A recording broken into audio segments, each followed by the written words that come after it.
উসমানী খিলাফায় বিয়ের কিছু চমৎকার আইন ছিল। এক, ঐচ্ছিক বিয়ের বয়স শুরু হতো 18 থেকে, শেষ হতো 25-এ। এর মধ্যে বিয়ে না করলে তাকে বাধ্য করা হতো বিয়ে করতে। 2, কেউ যদি অসুস্থতার অজুহাত দেখাতো, তদন্ত করে দেখা হতো বক্তব্যটা সঠিক কিনা।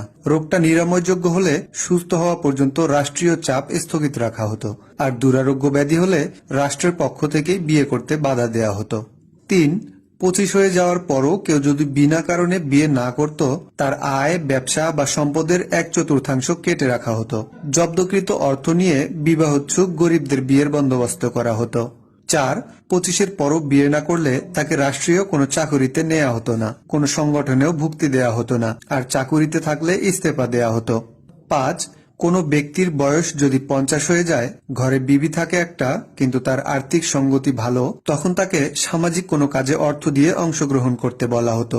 গ্রহণযোগ্য কোনো কারণ দেখিয়ে অপারগতা প্রকাশ করলে সামর্থ্য অনুসারে অন্তত 1 থেকে 3 জন এতিমের ভরণ পোষণের দায়িত্ব নিতে বাধ্য করা হতো।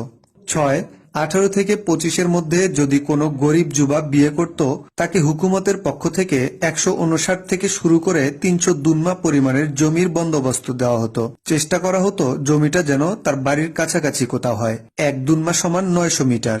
7, গরিব বর যদি কারিগর বা ব্যবসায়ী হয়, তাকে পুঁজিপাট্টা দেওয়া হতো এবং দেয়া হতো কোনো বিনিময় ছাড়াই 3 বছর মেয়াদে। 8, ছেলে বিয়ে করার পর বাবা মায়ের সেবা করার জন্য আর কোনো ভাই না থাকলে বরকে বাধ্যতামূলক সেনা কার্যক্রম থেকে রেহাই দেওয়া হতো। তদ্রূপ মেয়ের বিয়ের পর যদি বাবা মায়ের সেবার জন্য ঘরে কেউ না থাকে, মেয়ের জামাইকেও বাধ্যতামূলক সেনা কার্যক্রম থেকে রেহাই দেওয়া হতো।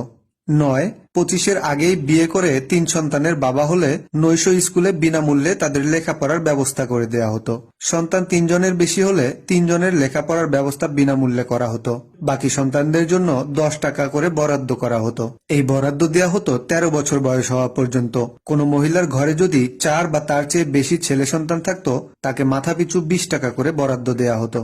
10, কোন ছাত্র লেখাপড়া শেষ হওয়া পর্যন্ত বিয়ে স্থগিত রাখার অনুমতি দেয়া হতো। 11, কোনো কারণে স্বামীকে অন্য এলাকায় থাকতে হলে বাধ্য করা হতো সাথে স্ত্রীকেও নিয়ে যেতে।